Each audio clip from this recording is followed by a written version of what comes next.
குமரனும் கங்காவும் ராத்திரி வெளியே உட்காந்து பேசிக்கிட்டு இருக்காங்க. என்னால் தான் காவேரி வாழ்க்கை பாழா போச்சு அப்படின்னு சொல்லி குமரன் ரொம்ப வருத்தப்படுறாங்க. கங்கா அப்படிலாம் சொல்லாதீங்க, அப்படின்னா நர்மதாக்கு ஏன் அப்படி ஒரு நோய் வரணும் அப்படின்னு சொல்லி கங்கா ஆறுதலாக பேசுகிறாங்க. காவேரி படுத்துக்கிட்டே விஜய் அழுததை நினச்சி ஃபீல் பண்ணுறாங்க. நர்மதா பக்கத்தில் அழுதுகிட்டு இருக்காங்க. எல்லாரும் ஒன்றோல படுத்துருக்காங்க.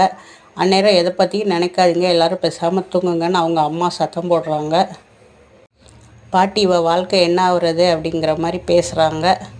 மறுநாள் காலையில் பாட்டியும் தாத்தாவும் பேசிக்கிட்டு இருக்காங்க. அந்நேரம் விஜய் வாராப்பில். இப்படி ஒரு கான்ட்ராக்ட் கல்யாணம்லாம் நடக்குமா அப்படின்லாம் பாட்டி பேசுகிறாங்க.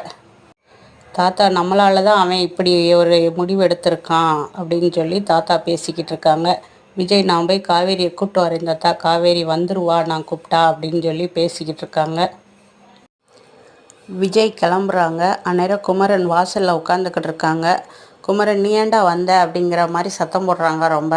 இல்லை நான் காவேரிகிட்ட ஒருக்கா தனியாக பேசணும் அப்படின்னு சொல்லி விஜய் எவ்வளவோ கேட்க மாட்டேக்காங்க. குமரன் உள்ள சாரதாமா எல்லாரும் நின்றுக்கிட்டு இருக்காங்க. காவேரியை வீட்டை விட்டு வெளியே வரக்கூடாதுன்னு சொல்லிட்டு மற்ற எல்லாருமே வெளியே வந்து விஜய்கிட்ட சண்டை போடுறாங்க.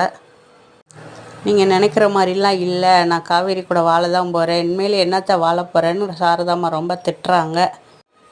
நீ நல்லவே மாதிரி எங்கிட்ட எல்லாத்தையும் இப்படி நடந்துக்கிட்ட, இனிமேலாம் உன்னை நம்ப மாட்டோம் அப்படிங்கிற மாதிரி எல்லாம் ரொம்ப ஹார்ஷாக பேசுகிறாங்க. விஜயை பார்க்கவே கஷ்டமாக இருக்குது. காவேரி உள்ளே நின்று அழுதுகிட்டு இருக்காங்க.